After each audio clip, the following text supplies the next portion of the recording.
Hello there, gang, and welcome to another episode of Displaying Model Behaviour. And this is a big one. This might be the most excited I've ever been for an unboxing because a year ago, I commissioned my buddy Stepan to make me my favourite character of all time. You see, 2 years ago, he made me Kane.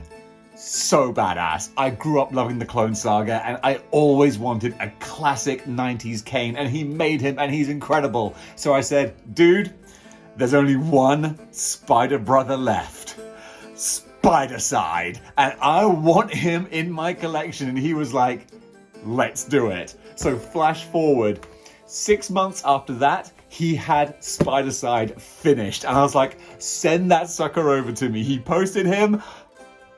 And I never saw him for 6 months. In November, this was posted from the Czech Republic, and we gave up hope. We were like, well, I guess Spidercide was lost until today. Here he is in the box, ready to go. Let's crack this open. I am jubilantly excited about this. So why do I love Spidercide? I don't know. He's widely derided as the worst character of all time, or at least one of them.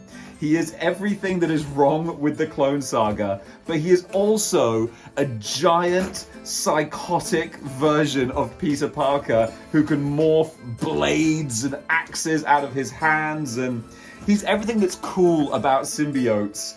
It's everything that's like rad about the 90s and also terrible about the 90s, all combined into one character. And I love the drama of Spidercide. Again, this was the first time I started reading Marvel Comics, and I had never picked up Spider-Man before, and the very first issue I do, there are 3 Peter Parkers running around, each claiming to be Spider-Man, and people always said that, oh, the Clone Saga would put off new readers. I was hooked. I was like, what is going on here? All right, so Spidercide is the Peter Parker clone who was basically a complete pawn of the Jackal. Whereas Ben Reilly and Kane kind of had their own lives and their own agendas, even though Spidercide had Peter Parker's memories, he didn't have any of his responsibility or ethics or anything. He just had the memories implanted in his head and then was pretty much programmed by the Jackal. So completely amoral. So lots of packaging. Let's... Oh my god! He looks amazing! Oh, just look at this guy! Oh my goodness, this is insane! It's Spidercide! It's full-on Spidercide! He did it! You crazy bastard! It's exactly what it needs to be. This is just blow away.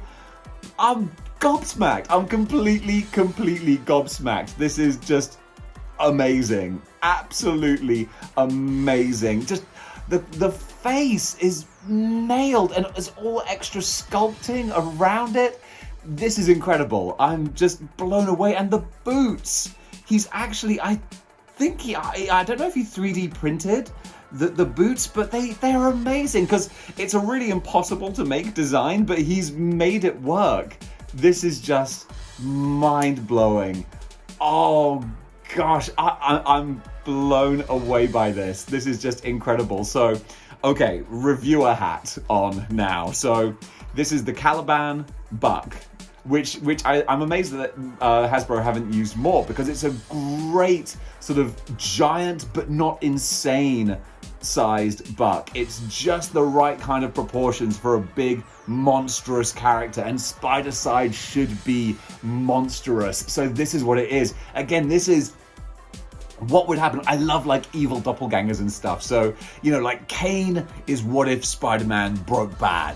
But Spidercide is what if Spider-Man broke bad and went absolutely cuckoo bananas. Look how easily he's standing as well. This is just so incredible.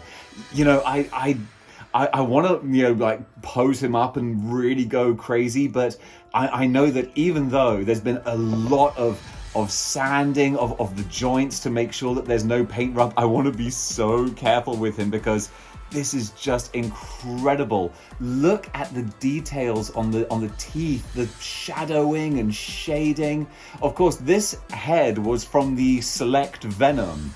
This is from the Venom the Madness head. So I thought it was perfect because Spidercide always has this crazy toothy grin on him. So that's just delightful. And with the neck and torso articulation, you can have him, kind of peering forward and reaching out with the big, again with Caliban, you got the big spiky claw hands that are just perfect for this big imposing freak show of a character.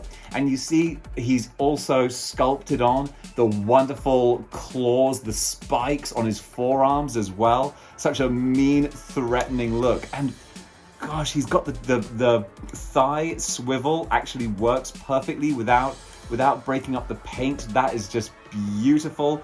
I don't know how I'm going to pose this guy exactly, but I'm just so thrilled that I'm able to do it.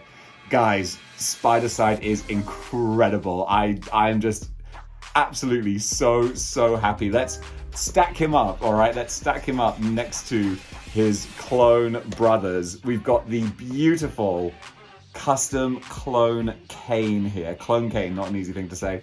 And then, of course, we have the good clone, so to speak, Ben Reilly. And then, of course, in the middle, front and center, we have Peter Parker. In the words that I always say on this show, oh me nya. This is just a slice of fried gold. It's official. I mean, if ever I was gonna use the expression, it has to be now. Ladies and gentlemen, Spidercide Custom, mwah! Chef's kiss.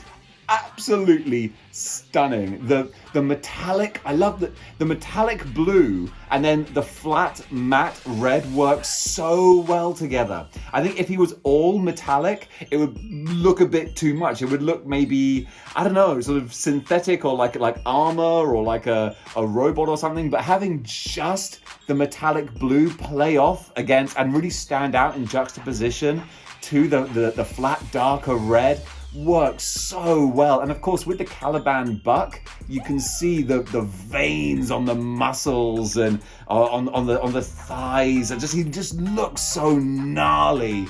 I'm in love. I'm absolutely in love. And that's not all.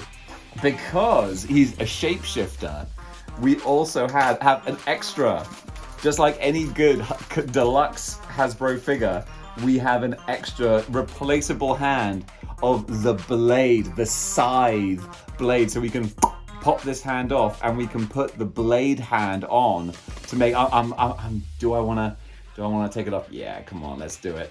There we go. Again, so smooth, so easy. Pop. Just look at that. Pop the blade hand on.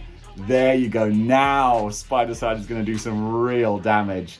Gosh, and it fits perfectly in there. I'm so happy with this. Just blown away. Absolutely blown away. I love this. Okay, I'm not going to wax lyrical any longer. You guys can see, finally, we got it. If Hasbro ever want to do a Clone Saga wave with the Spidercide, that's nice, and obviously I'll buy it, but this, I can't see how you can top this.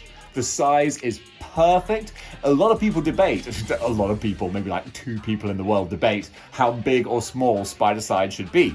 The creator said, well, maybe a Omega Red body, because that is like the biggest average body that they do. And I was like, nah. That body has got to go. We want big, monstrous Spidercide, and that is what we've got. Because again, being a shapeshifter, he can be as big or as small as you want him to be. And in some artist interpretations, he is drawn only slightly taller than your average. But other times, he is like a huge, hulking, like a Hulk type monster. This is just amazing. I'm blown away. So happy. I don't need any more action figures now. Ladies and gentlemen, I'm announcing my retirement from action figure collecting. I've got them all now. all done. Guys, thank you so much for watching. Thank you, Stepan. Go and check him out on Instagram. VA Collector on Instagram. An amazing action figure photographer and customizer as well. Although I don't think you should ask him for any more customs, because I think like he doesn't have any more hours in the day, especially because we're busy playing Mortal Kombat online as well. So I might let him win because of this. Guys, thank you so much for watching, and until next time, keep displaying model behavior. Chill.